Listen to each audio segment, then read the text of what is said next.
Whether you're ready or not, your toddler may be phasing out of needing a nap every single day. Long live your long stretch of silence of about 2 to 3 hours every single day that you get to spend enjoying your hot coffee and Netflix. All jokes aside, the reality of your toddler not needing a nap anymore can come in 2 different ways. Now, you may have a toddler who still takes a great nap every single day, but they're not falling asleep until 10 or 11 o'clock at night. Or you have a toddler who is skipping their nap and they are miserable by dinner time. And both cause havoc in your households. Now, before I even get into any tips and tricks on phasing out of nap time, I want you to download the guide in the description box down below that is all about transitioning from nap time to quiet time. I will tell you off the bat, and we will talk about this later in this video, but I will tell you that nap time does not mean that your toddler has 0 downtime. Keep that in mind as we go through these tips. Tip number 1 is that as you see this transition coming near, you want to start cutting your toddler's nap by 15 to 30 minutes every week, every couple weeks, however your child is adapting to sleep and cutting that nap time, then you should continue cutting that back as it flows into your life. This might look different for different children.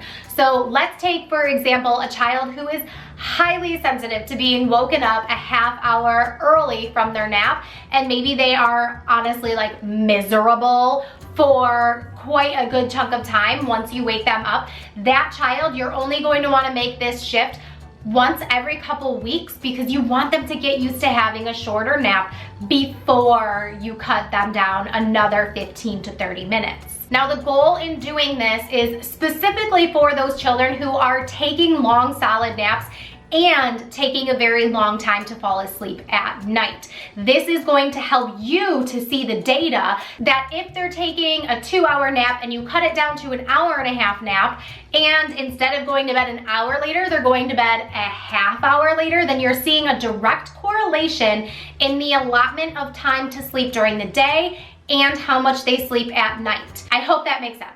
In addition, for the kids who are completely skipping their naps, you are still shortening the duration of them needing to be in their bed. So whether they're sleeping or not, you're still offering them a nap and you're still phasing out. So you're cutting, so maybe you have them resting in their room for an hour before you call it quits. Start doing a half hour instead. So tip number 2 kind of correlates with tip number 1 in the sense that you're adjusting your child's schedule. When your child is phasing out of their naps, they need to have an earlier bedtime.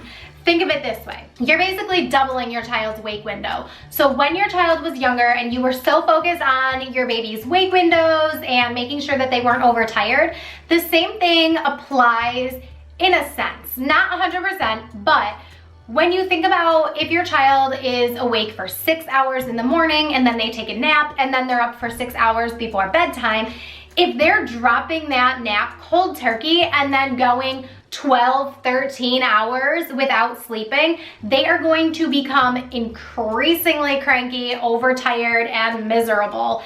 And in turn, so are you. So make sure that when you are cutting back their nap, you're also pulling their bedtime back earlier. So let's do a quick example. If your child generally naps from 1 p.m. to 3 p.m. and then they go to bed at 8 p.m., you are going to cut their nap from 1 p.m. to 2:30 p.m., but they're going to bed at 7:30. So make sure that when you're cutting back their nap, you're also pulling back their bedtime. Tip number 3, I have an entire video dedicated to this topic, but you want to introduce a quiet time box for your child. Check out the video here when you are done watching this video, but this is specifically for the child who is skipping their naps. So let's say, for example, you are giving your child a 1.5 hour quiet time instead of a 2-hour nap time, but you're kind of considering dropping their nap because they've been skipping this said nap. What you want to do is have them lay quietly, rest their body, sleep, whatever, for for 30 minutes or 45 or 60, however long they will actually lay there restfully. And then you can introduce a quiet time box that has activities that they can do in their room.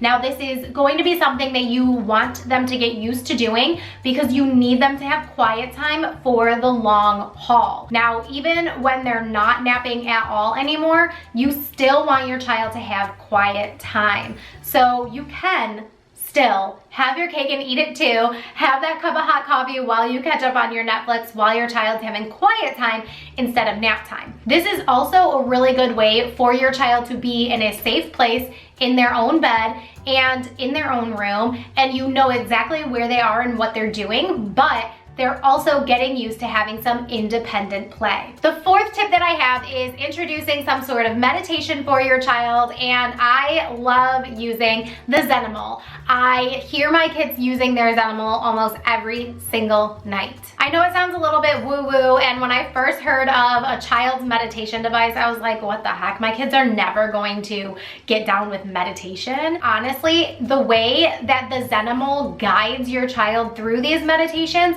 is so amazing, and I love that at the end of every single meditation they say, and remember, you're a good kid. And I think that is such an important message for kids to listen to and to learn and to hear on repeat.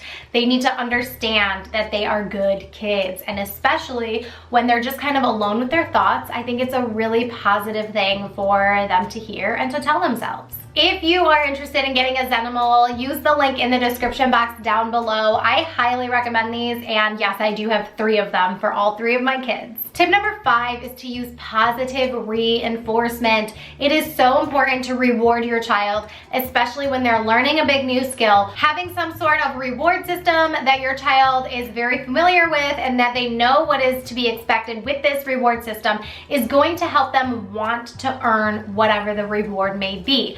I prefer using a sticker chart, which yes, you can get in the guide in the description box down below on transitioning to quiet time. Positive reinforcement really does go a long way with toddlers, and if you think about it, positive reinforcement is all around us, and there is definitely a difference between bribery and positive reinforcement. And yes, I do have a video all about the differences between bribery and rewards. You can watch that here after you finish this video as well. But 110% make sure you have a very solid positive reinforcement system in your house, because when you use it for one thing, you can use it for everything.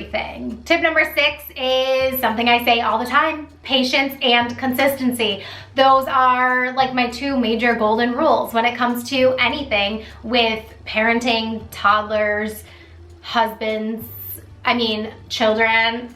Wait, are they the same thing? They might be the same thing. Just kidding. Not really, but patience and consistency, though, it's going to go a long way. If you give in to whatever demands your toddler is making, or if they say, I don't want to take a nap, or I don't want to stay in my room, or I don't want to be quiet, and they're not making good choices, and you give in, your child is just going to learn that they are in charge and that they make the rules, not you. So I highly recommend that you are very, very, very consistent, and with that, you have to have patience, because your toddler is going to test your patience a lot.